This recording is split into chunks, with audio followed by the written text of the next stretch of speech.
Ito nga ba?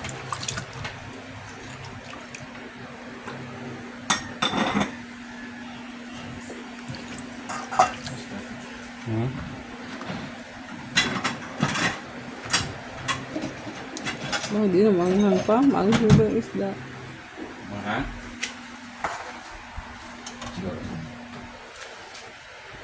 Salmonite. Salmonite, pero di na salmonite. Uy! Ibang ang pangalan yan.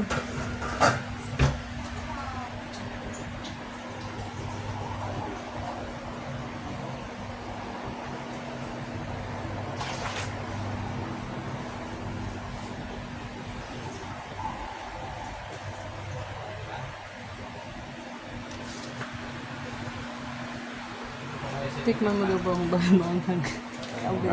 Ang paborito hang ba? Ihang ba yan ako? Kala ko hindi kain ng isda na ganyan. Tilaway daw.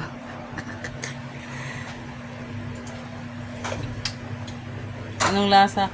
Doon may lagay oh. Ano? Ang log. Ano siya? Doon oh. Sabaw. Parang wala mang ano yan. You know?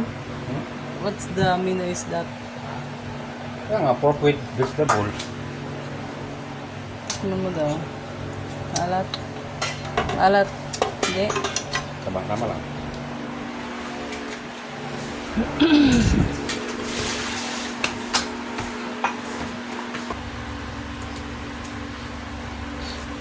Spinach.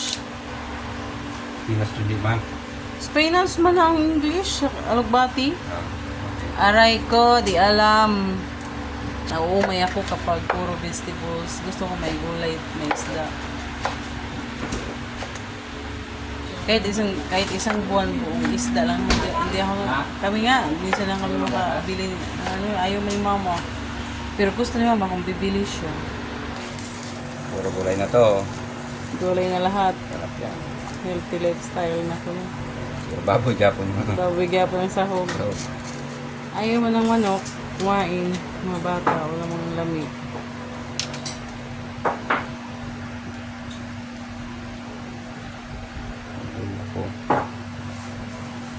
Kunin mo muna. Sabi ng matatanda. O ayan. Pag binabawalan na kayo sa kayo tatigil. Hulay ng lahat, hindi na kayo makabawi. Sabihan yung mga ano ba, yung bata pa, yung mga high blood na ba? Wala kayong magagawa na. Diyan na yan sa katawan ninyo. Hindi na yung mawawala. Sarap. Dumami lagi. Siyempre, dami gulay. Tabang. Huwag mong tabangan, walang lami yung tabang. Okay lang yan, kaya asin na lang.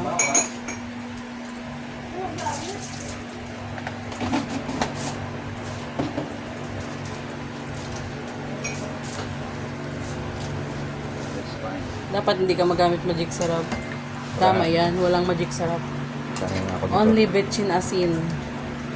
Kasi ang betchin pa, isang ano lang siya. Isa lang talagang ginawa na ingredients. Okay lang siya.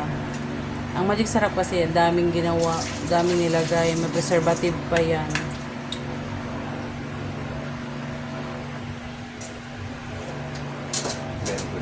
Kaya kung palagi ka bumibili sa labas, alams na yan, magic sarap yung ginagamit.